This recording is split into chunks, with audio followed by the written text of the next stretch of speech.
Para responder la pregunta hay que tener varias referencias, ¿no? y tener un contexto de lo que es la Comisión Internacional contra la Tortura en Guatemala. Este organismo de Naciones Unidas es consecuencia directa del Acuerdo Global de Derechos Humanos. El Acuerdo Global de Derechos Humanos fue firmado a finales de marzo de 1994, el único que entró en vigencia, y establecía una serie de compromisos para el Estado de Guatemala, en especial en la referencia de dar garantía al derecho a la vida. El Acuerdo Global de Derechos Humanos también hacía referencia a las gravísimas violaciones a derechos humanos que se perpetraron en los peores años del conflicto, tanto por las fuerzas de seguridad del Estado como por todos los cuerpos ilegales y aparatos clandestinos, que antes se llamaban Escuadrón de la Muerte, que estuvieron funcionando directamente bajo el auspicio de las fuerzas de seguridad del Estado. En este acuerdo se estableció el compromiso para el Estado de Guatemala del desmantelamiento de los cuerpos ilegales y aparatos clandestinos, y quedaron identificados así porque en gran medida son los responsables directos de las gravísimas violaciones de derechos humanos en la presión de delitos de lesa humanidad, como ejecución extrajudicial, desaparición forzada, acto de tortura, violencia sexual contra mujeres, persecución, amenaza, o sea, todo el paquete de delitos de lesa humanidad. Estos cuerpos ilegales y aparatos clandestinos funcionaron con toda la impunidad, es decir, nunca el sistema de administración de justicia estuvo en condiciones en esos años de hacer una persecución de estos aparatos de seguridad clandestina,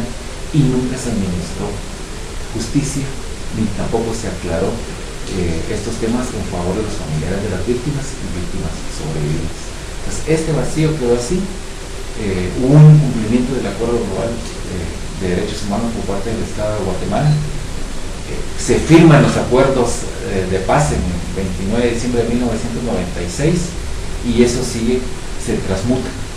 Aquello que funcionó de manera ilegal, con la impunidad que se genera para su operacionalización interna, se transmuta a una nueva configuración, y de estos cuerpos ilegales, que es la peor de las herencias que tenemos del conflicto, o sea, junto con la impunidad, porque solo con la existencia de la impunidad es posible entender el funcionamiento de esta,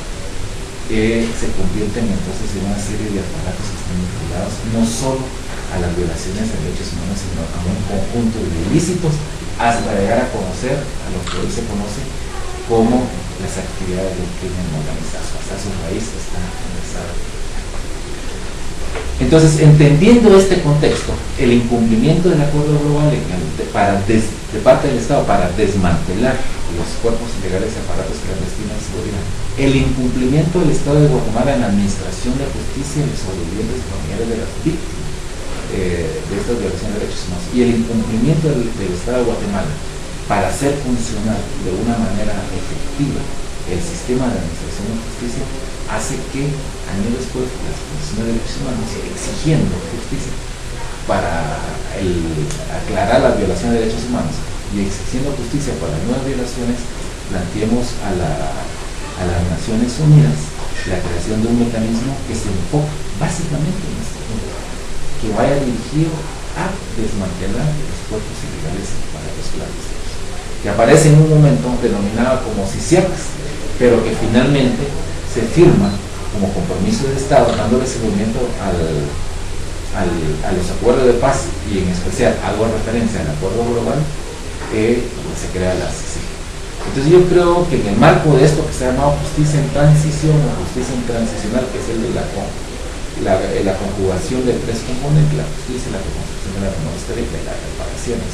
y además por parte del Estado la garantía de no repetición de que lo que ya vivimos como violación de derechos humanos nunca jamás vuelva a pasar, así que la CICIG actualmente está dirigida a desmantelar esto como un aporte para comenzar a resquebrajar todavía la existencia de la impunidad. O sea, esto sigue existiendo gracias a que la impunidad. Entonces es fundamental fortalecer el tema de la administración de justicia, es fundamental apoyar a voces que han dado el paso para no solo el esclarecimiento histórico de grave violación de derechos humanos del pasado, de delitos de lesa humanidad y de genocidio, sino que también el desmantelamiento de las estructuras que han heredado, digamos, todos estos aparatos que se originaron en la época del conflicto. Es fundamental apoyar a fiscales como ese aporte que se da en esta transición, combinando el acceso a la justicia con la reconstrucción de la memoria histórica y exigiendo, a partir de saber qué es lo que está pasando, porque la memoria histórica no es otra cosa que la respuesta al por qué fue que vivimos así, y a partir de eso comenzar a tener conciencia de la realidad y exigir al Estado de que eso que ya se vivió y que estamos viviendo no vuelva a pasar, porque la garantía de la no repetición es una garantía que el Estado de Guatemala, por eso el sistema de administración de justicia, debe ofrecer a toda la ciudadanía para que no vuelvan a pasar este tipo de actos. Y uno de los elementos centrales de la garantía de no repetición es la justicia. Hay otros elementos de la garantía de no repetición, como ese fortalecimiento del Estado, etcétera, pero central en la época que estamos viviendo se trata de la justicia. Entonces nosotros desde ese contexto sabemos que la CICIG está aportando muchísimo, está aportando mucho. Querríamos que fuera un poco más veloz, que pudiera desmantelar los aparatos que se fueron a acomodar y que cambiaron de denominación o que mutaron hacia la iniciativa privada, los aparatos que quedaron enquistados entre la policía, los aparatos que quedaron enquistados entre el ejército, o sea, todos estos aparatos que solo, su existencia solo se puede explicar a partir de que la impunidad sigue siendo vigente. Nosotros decimos que la CICIG tiene mucho que aportar todavía, nosotros como Comisión de Derechos Humanos tenemos muchísimo que aportar, trabajando el tema del acceso a la justicia con los sobrevivientes y familiares de las víctimas, y también trabajando todo este proceso de ciudadanía y movilización para que el Estado nos ofrezca la garantía de no repetición. Entonces, yo considero que el aporte, digamos, de la CICIG en general, digamos, al tema de impunidad en Guatemala ha sido que ella tiene un mandato y tiene todo un equipo, digamos, un equipo técnico profesional que le permite, digamos, poder investigar aquellos casos que históricamente en Guatemala no se habían investigado porque quienes estaban detrás de esos casos o los protagonistas de esos casos eran sectores que tradicionalmente en Guatemala no se han tocado, ¿verdad? Entonces, ellos, la CICIG, a través de su mandato, pues ha podido, digamos, llegar como a ciertas estructuras que antes pues se consideraban intocables. Entonces tenemos ahí por lo menos un caso Rosenberg, tenemos ahí el caso ahorita que involucra a exfuncionarios del gobierno en el tema de gobernación, que de alguna manera pertenecen a ciertos sectores de la sociedad guatemalteca que tradicionalmente pues nunca se había podido, digamos, tocarles, ¿verdad? El que hoy por hoy, digamos, estos casos se estén prosperando, estas personas se estén llevando ante la justicia, va rompiendo también toda esa cultura de impunidad de Guatemala, en donde de alguna manera pues la justicia ha sido para unos y no para todos.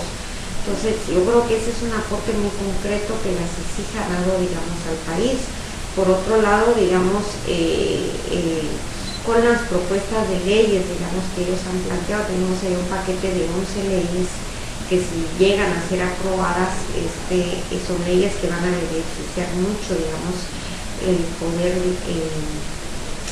no solo fortalecer, digamos, la investigación, sino poder erradicar, digamos, a los grupos de crimen organizado. Ellos creo que nos han enseñado también, digamos, que hay ciertas técnicas que es posible, digamos, implementar, como lo es el de las escuchas telefónicas, como lo es el de hacer uso, digamos, para protección de testigos o de las víctimas, de las teleconferencias para poder prestar su declaración. Yo creo que de alguna manera son aspectos positivos que la CICIG, digamos, ha venido, digamos, a dejar. Por otro lado, digamos, el hecho de que de alguna forma ellos tengan un litigio, digamos, un litigio fuerte, permite que otras instituciones del país, en el caso nuestro muy concreto como fundación, que también llevamos una línea de litigio penal bastante fuerte, no nos sentamos solos. y que de alguna manera que haya un organismo internacional que está haciendo lo que nosotros hacemos acá, hace, digamos, que eso de alguna manera pues fortalezca el trabajo que estamos realizando y de alguna manera nos va abriendo camino, digamos, con este sistema de justicia y también con todo lo que son, digamos, los procesos de investigación de los casos. Quisiéramos nosotros que la CICIG hiciera, digamos, a un corto y mediano plazo, empezar a trabajar todas esas capacidades a los equipos locales, de manera de que los equipos locales puedan, digamos, empezar a